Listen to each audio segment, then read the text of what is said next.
Isn't this perfect? Trump's lawyers are turning on each other. I just love this. They know that they have no case and can't do anything, so they're fighting with each other. Why did you leave the former president's legal team?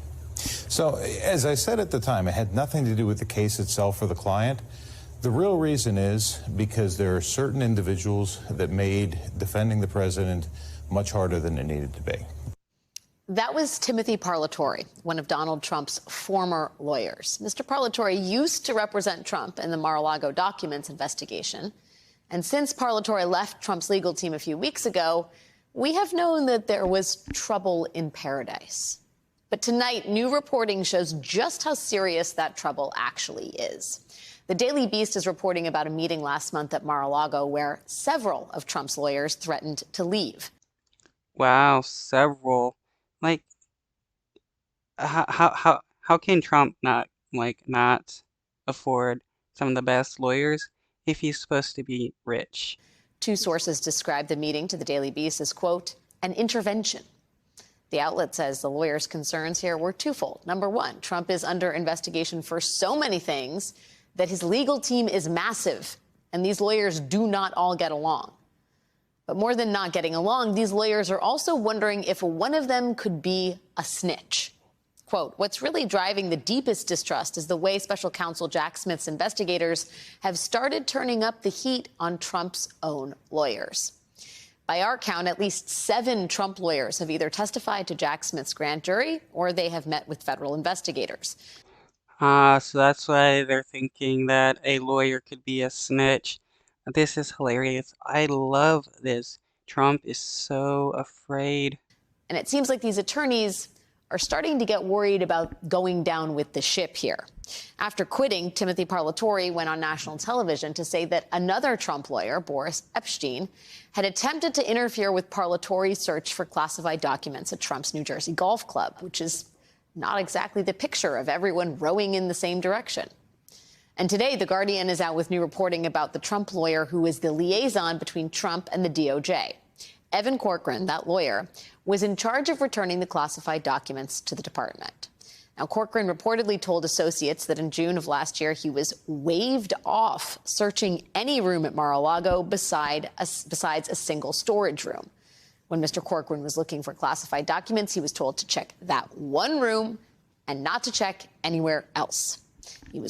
That's because Trump had the documents moved to other places and only wanted them to search one place to be like, yeah, nothing's here. Waved off from searching places like Trump's office, which is where, of course, months later, the FBI would find the most highly classified documents.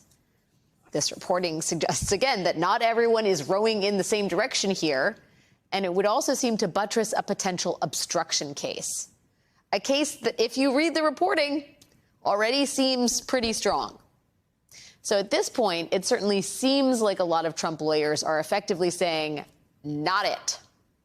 And that makes sense. Remember that last week, the Washington Post and the New York Times reported that a Trump employee turned witness has told special counsel Smith that Trump ordered workers to move boxes back into the storage room right before his lawyer, Evan Corcoran, searched that storage room. Yeah, I think it was a maintenance worker that came out and said this. It's hilarious. Like, Trump, there's no way Trump is going to be able to get away with the fact that he stole secret documents.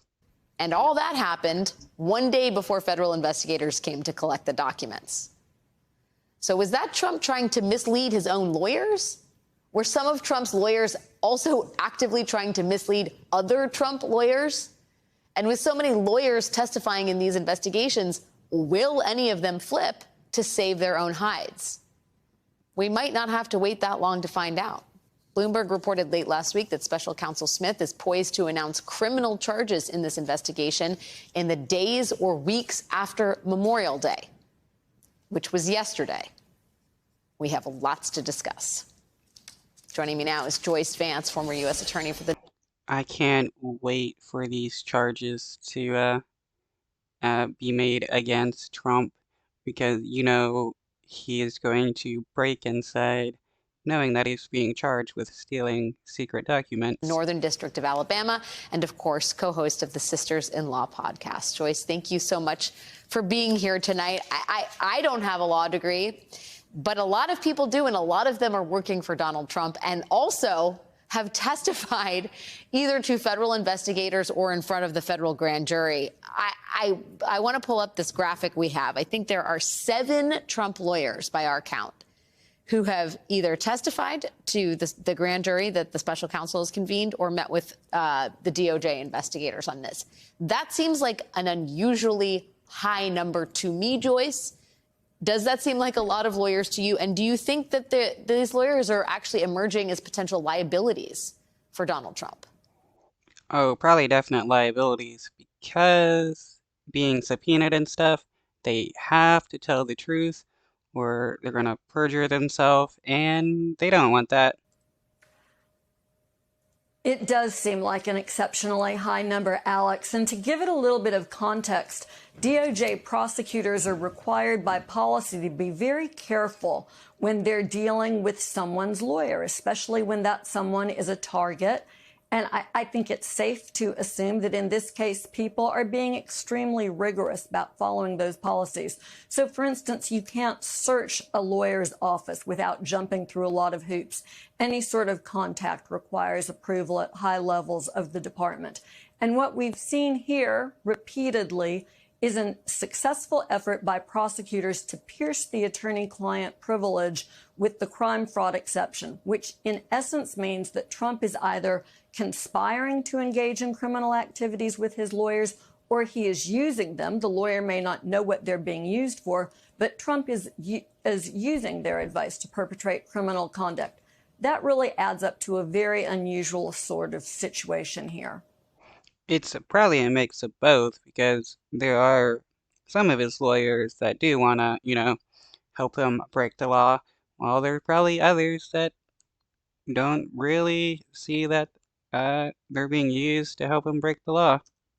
I would, in the same Daily Beast reporting, there is a list effectively of all the lawyers working on all the cases. And it is kind of a staggering number of attorneys. And first of all, the number of the number of probes and then the number of lawyers working on those separate probes. I mean, give us a sense from your background on the flip side of this, how unusual it is to be battling so many legal fronts with a different uncoordinated group, a group of lawyers who are not coordinating their movements necessarily with the other groups, and how complicating that would be for a defendant. Well, it's sort of tough for me to do that because I've never had a case against a former president who had 4 separate criminal investigations into his conduct. But I think the best sort of parallel that I can give you would be in a public corruption case or perhaps in a white-collar fraud case where there are multiple allegations against a defendant or a group of people. And typically, there's a fairly unified command structure among the lawyers. Here we know that Evelyn Corcoran has done a lot of the coordinating with DOJ, and yet it doesn't always appear to be the case that he has the sort of contact with the client that you would expect someone in that role to have. Here's what you need to be able to do as the lawyer. If you're going to be certifying, for instance, that you've turned over all of the classified material or the presidential records material in your client's possession, then you need to be able to ascertain that from the client to a certainty.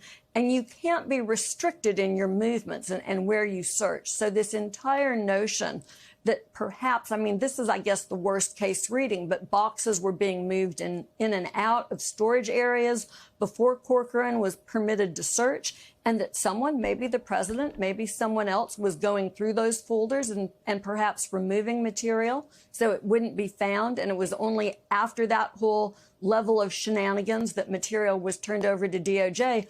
That's not a position you would expect any lawyer in a functional team to be placed in.